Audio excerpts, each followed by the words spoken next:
கடப்பாரை கொண்டு கதவை உடைச்சு போய் கைது செய்ய வேண்டிய பயங்கரவாதியைப் போல இன்னைக்கு வழிநடத்துவது என்பது என்னுடைய கருப்பர் நகரத்தின் தங்க தலைவன் அண்ணன் ஆம்ஸ்ட்ராங் படுகொலையில் தலைமறைவாக இருக்கிற சம்போசந்தில்லை இதுவரை கைது செய்ய துப்பு இருக்கிறதா அந்த காவல்துறை.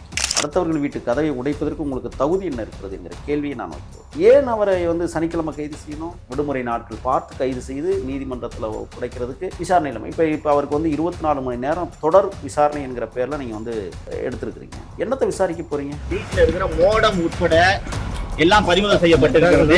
சவுக்கு சங்கர் வழக்கிலையுமே திமுகவோட அழுத்தம் இருக்குன்னு பாக்குறீங்களா? 100% இருக்குன்னு நான் சொல்றேன். துணை முதலமைச்சர் அவர்கள் தொடர்ந்து சவுக்கு சங்கரை பழிவாங்க என்று துடிக்கிறார். இந்த அரசை எதுவுமே குறை சொல்லக்கூடாது என்று நினைக்கிறார். தேசத்தில் பேசுவதற்கும் கருத்துரிமையை பகிர்வதற்கும் கட்டுப்பாடுகள் விதிக்கிறார்கள் என்றால் தேசம் குட்டிச்சுவராகி கொண்டிருக்கிறது என்பதை இது காட்டுகிறது. நான் பகிரங்கமாக குற்றம் சாட்டு வைக்கிறேன். திராவிட முன்னேற்ற கழகம் என்பது தீண்டாமை முன்னேற்ற கழகமாக மாறி இருக்கக்கூடிய அந்த பிளவு அப்படின்றது நாளுக்கு நாள் அதிகமாகிக்கிட்டே இருக்குது. அன்புமணி அவர்கள் தாவைக்கு வரதுக்கான வாய்ப்புகள் இருக்கா? பாமகன்னு ஒண்ணு இருக்கா? இல்ல 2 பிரிவுன்னா அப்ப பாமக ஒரு போராட்டம் நடத்தி என்ன போராட்டம்? சாதி வாரிய கணக்கெடுப்பு ரொம்ப அது முக்கியமானது. ஆனால் யார் நடத்துறதுங்கிறது கேள்விக்குரியல. சாதியவாதிகளாக இருக்கக்கூடியவர்கள் சாதி வாரிய கணக்கெடுப்பு நடத்துறோம். அது எப்படி சரியா?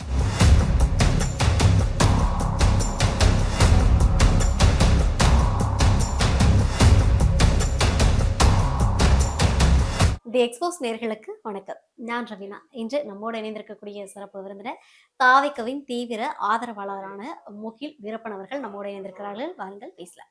சார் வணக்கம். வணக்கம். எப்படி சார் இருக்கீங்க? மழை இல்லை, அதனால சிரமப்பட்டு வரல. மழை வந்துச்சுன்னா நீந்தி தான் வரணும். அந்த கோலத்தில் இப்போ கொஞ்சம் நல்லா இருக்கேன். Okay sir, okay sir. இன்னும் படிப்படியாக நிறைய விஷயங்கள் உங்ககிட்ட தெரிஞ்சுக்க போகிறோம். ஸோ முதல்ல இருக்கக்கூடிய இஷ்யூ நிறைய இஷ்யூ இருக்குது தமிழ்நாட்டில் எடுத்தோன்னா பல விஷயங்கள் பேசுகிறதுக்கு. ஆனால் நீங்கள் இப்போ சமீப காலமாக பார்த்தீங்கன்னா எந்த மீடியாவை திறந்தாலுமே சவுக்கு சங்கர் இஷ்யூ தான் போயிட்டுருக்கு. இதுதான் இப்போ பேசப்படக்கூடிய விஷயமா இருக்குதா தமிழகத்தில்? அப்படிலாம் ஒன்றும் கிடையாதுமா. சவுக்கு சங்கர் விடயத்தில் கள்ளக்குறிச்சி கனியாமூர் ஸ்ரீமதி மரணத்தை பற்றி தொட்டுட்டு தான் கடந்து போகணும். ஏன்னா அதற்கு முன்னாடி அவர் எனக்கு நண்பர், அதற்கு பிறகு அவர் எனக்கு துரோகி. ஏனென்றால் பள்ளியிலிருந்து குதித்து விழுந்து தற்கொலை செய்து கொண்டதாக ஒரு பொய் பிரச்சாரத்தை வலையொலித்தளத்தில் கட்டவிழ்த்து விட்ட மனிதன் தான் சவுக்கு சங்கர். ஆனால் அதோடு மட்டும் அவர் நிற்கவில்லை.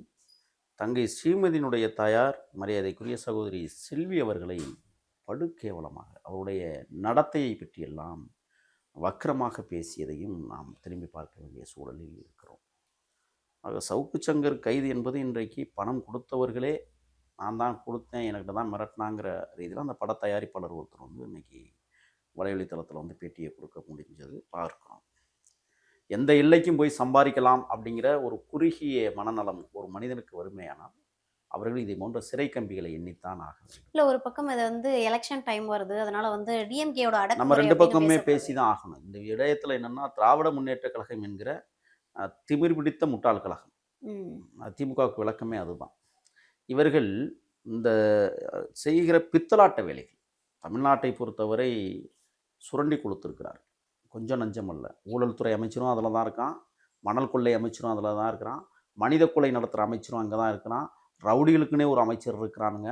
இப்படியெல்லாம் கட்டமைக்கப்பட்ட ஒரு கட்சி தான் திமுக என்பதை நான் ஆணித்தரமாக என்னால் சொல்ல முடியும். ஆனால் நாட்டை சுரண்டி கொடுத்தவர்களுக்கு நான் மரியாதை கொடுக்குறதில்லை எப்போதுமே.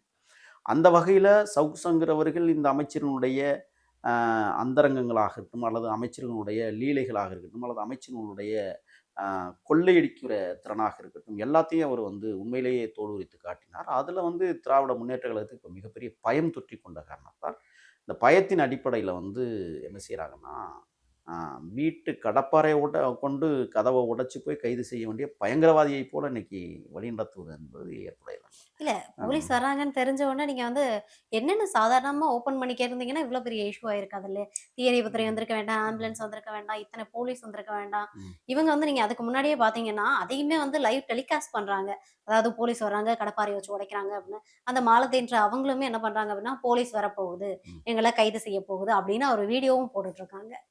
நல்ல கேள்வி கேட்குறீங்க. கருப்பர் நகரத்தின் தங்க தலைவன் அண்ணன் ஆம்ஸ்ட்ராங் படுகொலையில் தலைமறைவாக இருக்கிற சம்போசந்தில்லை இதுவரை கைது செய்ய துப்பு இருக்கிறதா அந்த காவல்துறைக்கு? ஏன் அதற்கு அக்கறை காட்டவில்லை அவர்கள்? இவர் என்ன அவ்வளவு பெரிய கொடுங்கோன்மையாளரா? வீட்டுக்குள்ள இருக்கிறாரு, வழக்கறிஞர்கள் வரட்டும், வந்தோன்னே நான் ஆஜராகிறேன்னு சொல்லிட்டாரு. வழக்கறிஞர்கள் நீதிமன்றத்தில் அவங்க வெவ்வேறு வழக்குகளை வாதாட்டிட்டு வீட்டுக்கு வர்றதுக்குள்ள நீங்கள் கதவை உடைக்கிறீங்க. இந்த அதிகாரத்தை கொடுத்தது யார்? அடுத்தவர்கள் வீட்டு கதவை உடைப்பதற்கு உங்களுக்கு தகுதி என்ன இருக்கிறது என்கிற கேள்வியை நான் வைக்க விரும்புகிறேன். ஒன்று, சரியான காவல்துறையாக இருந்தால் சம்பவம் செந்தில் கைது பண்ணி நீதிமன்றத்தில் இதுவரை ஒப்படைக்காததின் மர்மம் என்ன என்பதை இவர்கள் விளக்குவார்களா? ஒன்று. இரண்டாவது நான் சொல்கிறேன், தமிழ்நாட்டில் இதுவரை நேற்று மாலை 6 மணி நிலவரப்படி 4.5 ஆண்டுகளில் 4.25 ஆண்டுகளில் கிட்டத்தட்ட 7686 படுகொலைகள் நடந்திருக்கிறதே. ஏன் இத்தனை கொலைகள்? சரி, அதை விட்டுருவோம்.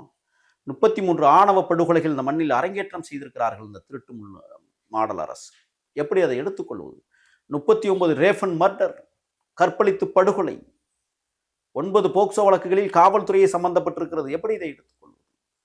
ஆக திட்டமிட்டு தமிழர் தாயகத்தை இவர்கள் சுரண்டி கொளுத்ததோடு மட்டுமல்ல, கொலைகளையும் மூடி மறைக்கிறதுக்கான வேலைகளை செய்து கொண்டிருக்கிறார். அப்ப சவுக்கு சங்கர் என்பவர் ஒரு மீடியா பர்சன், அவ்வளவுதான்.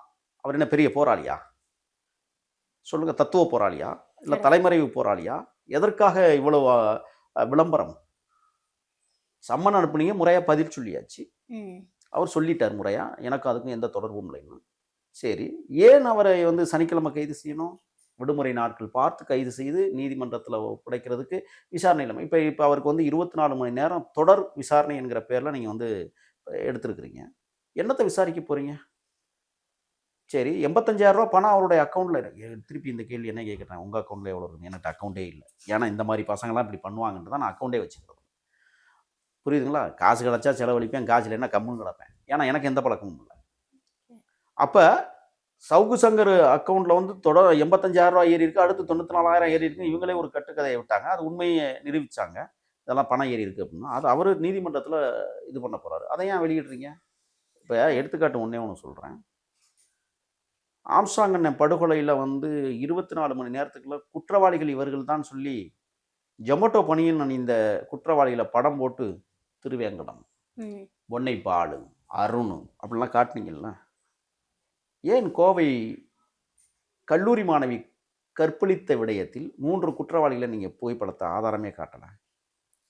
1.5 மாதம் கழித்து அந்த புகைப்படத்தை வெளியிடுறீங்க. என்ன அதில் என்ன மர்மம்? அவர்களுக்கு பின்னால் ஒளிந்திருக்கிற சக்திகள் யார்? ஏன் இந்த இரட்டை நாக்கை நீங்கள் அடைத்து வைத்திருக்கிறீர்கள்? அங்கே ஒரு நிலைப்பாடு, இங்கே ஒரு நிலைப்பாடு. அப்போ காவல்துறை திட்டமிட்டு கொலையாளிகளை பாதுகாக்கிறது என்கிற குற்றச்சாட்டை நான் பதிவு செய்ய கடமைப்பட்டிருக்கேன். தமிழ்நாடு முழுவதும் இதை செய்து கொண்டிருக்கிறீர்கள். இன்னொன்று, குற்றவாளிகளை நீங்கள் பிணையில் விடுவித்து படுகொலைக்கான விடயங்களை நீங்களே கட்டவிழ்த்து விடுறீங்க. ஆம்ஸ்ட்ராங் படுகொலையில் அஞ்சலின்னு ஒரு அம்மா, அப்புறம் பூங்கொடியோ ஏதோ ஒரு பேர், அந்த அம்மா 2 பேரையும் நீங்கள் வெளியில் விட்டுருக்கீங்க. கிட்டத்தட்ட 15 பேருக்கு மேற்பட்டவர்கள் வெளியில் இருக்கான். அப்படின்னா என்ன?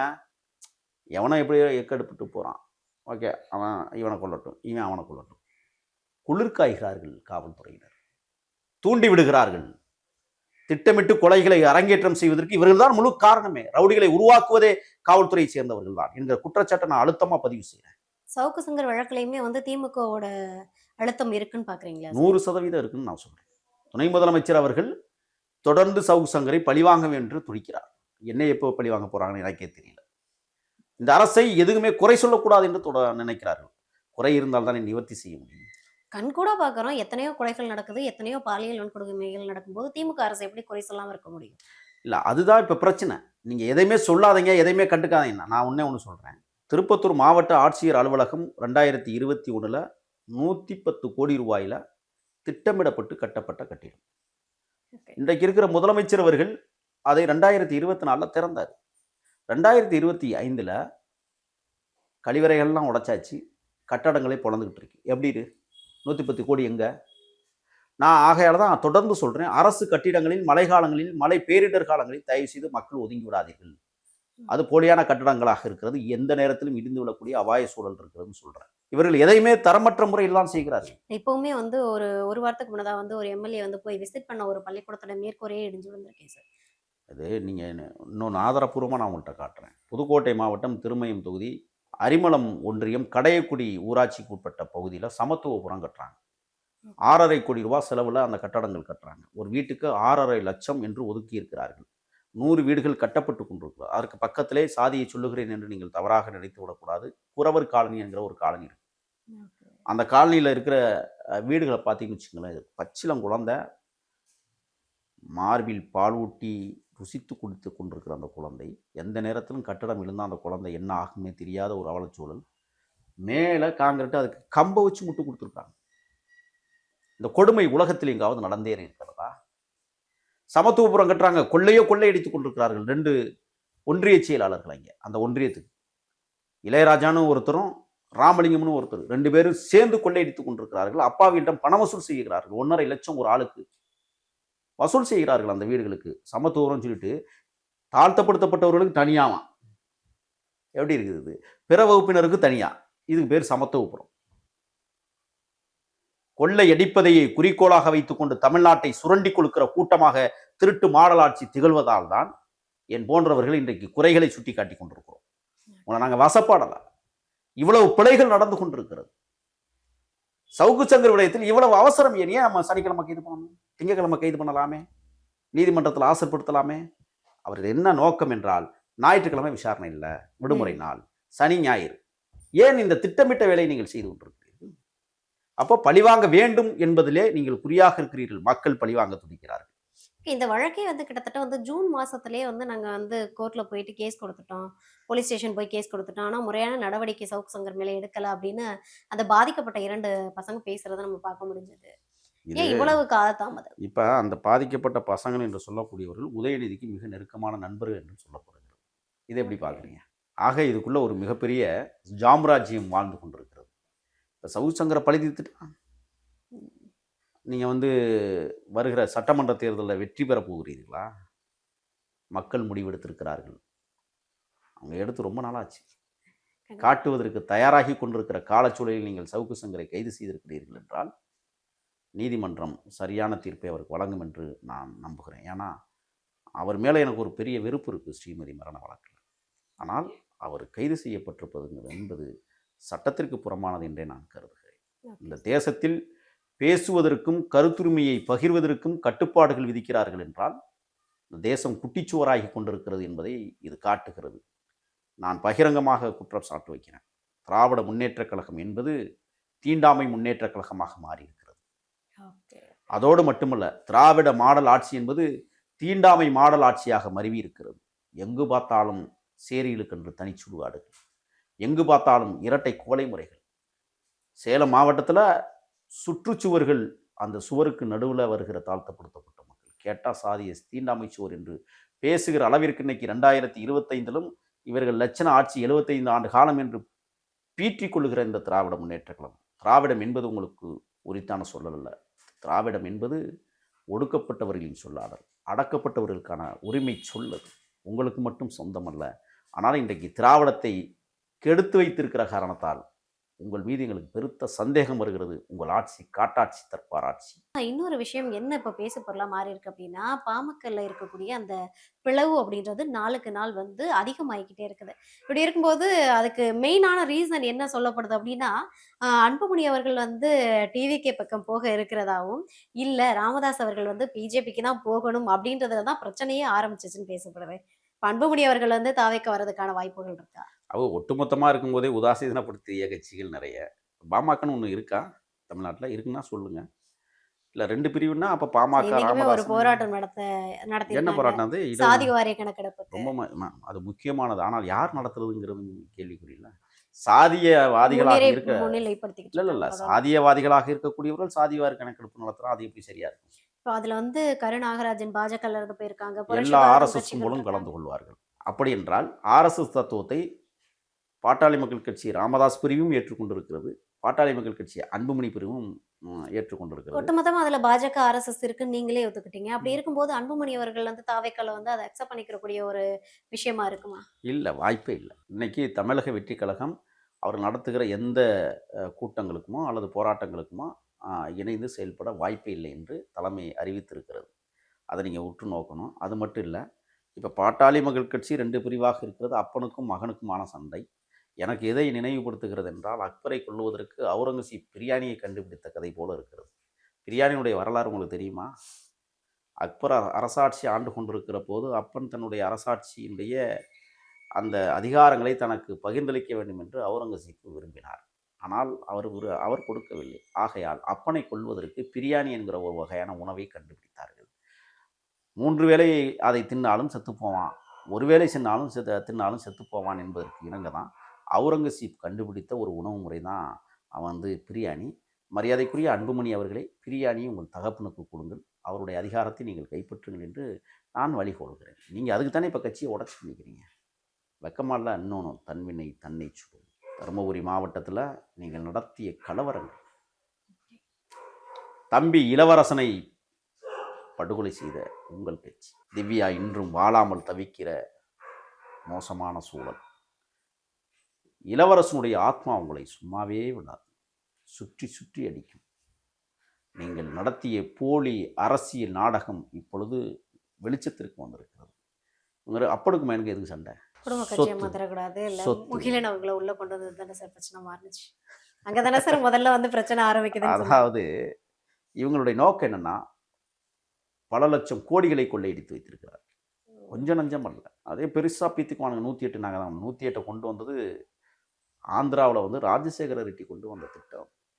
அதை இந்தியா முழுக்க நடைமுறைப்படுத்தினார். இந்த புரிதல் கூட இல்லாத பாமகவினுடைய சில கலிசடைகள் அதை பற்றி பயங்கரமாக பேசுவாங்க. பாமகவினுடைய தொண்டர்கள் பண்பானவர்கள் நிறைய பேர் இன்றைக்கும் அண்ணன் காடுவெட்டி குருவையும், ஏன் என் இனமானத்துடைய தேசிய தலைவன் தமிழரசனையும் ஏற்றுக்கொண்டிருக்கிற அற்புத தொண்டர்கள் பாமகவில் இருக்கிறார்கள். அவர்களெல்லாம் நான் ஒரு காலத்திலும் குறை சொல்ல முடியாது. சில தருதலைகள் இருக்கிறார்கள். 108 நாங்கள் தான் கொண்டு வந்தோம், எங்கள் தலைவன் தான் கொண்டு வந்தாங்க, பைத்தியகரத்தனமாக இந்த மண்ணிலை பரப்பி விடுவார்கள்.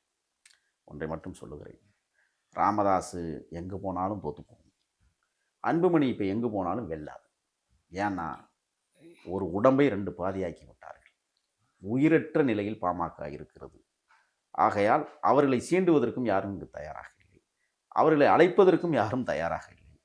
அநேகமாக இந்த 2026 முடிவுரை எழுதப்படும் பாட்டாளி மக்கள் கட்சி என்று நான் திடமாக நம்புகிறேன்.